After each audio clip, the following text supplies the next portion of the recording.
ঈদ সামনে এলেই একটা বিষয় আমাকে খুব কষ্ট দেয়। কত অসহায় বাবার কান্না, কত ঋণগ্রস্ত মানুষের দীর্ঘশ্বাস, আমরা কি সেটা কখনো শুনি? আমি নিজে অনেক সময় অসহায় হয়ে চোখের পানি ফেলি। একদিকে আমরা দেখি দান করে সেই ভিডিও প্রচার করা হচ্ছে, 1 টাকার খাবার, ভালো কাজের হোটেল, গরিব মানুষের ইচ্ছা পূরণ ইত্যাদি, এরকম কত না কত ভিডিও আমরা সোশ্যাল মিডিয়ায় কত প্রচার দেখতে পাই। কিন্তু একটা প্রশ্ন কি আমরা করি, এই দেশে লক্ষ লক্ষ অসহায় বাবা আছেন, স্বামী আছেন, যারা ঈদের আগে ঋণে ডুবে যান, পরিবারের জন্য নতুন কাপড় কিনতে, খাবার জোগাড় করতে তারা সুদে টাকা নিতে বাধ্য হন।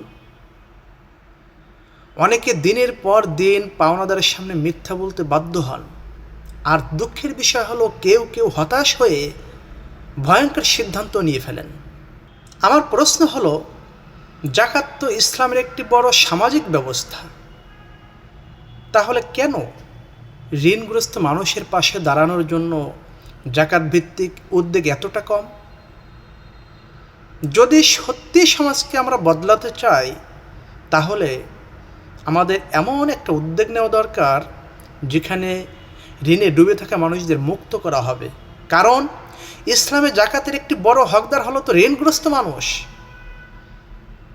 আপনি যে দান করছেন, সে দানের ছবি তুলে প্রচার করছেন, এই ছবি তোলার প্রচার করার আগে একবার ভাবুন তো, আমাদের আশেপাশে কোনো ঋণগ্রস্ত বাবারা নীরবে কষ্ট পাচ্ছেন কি না?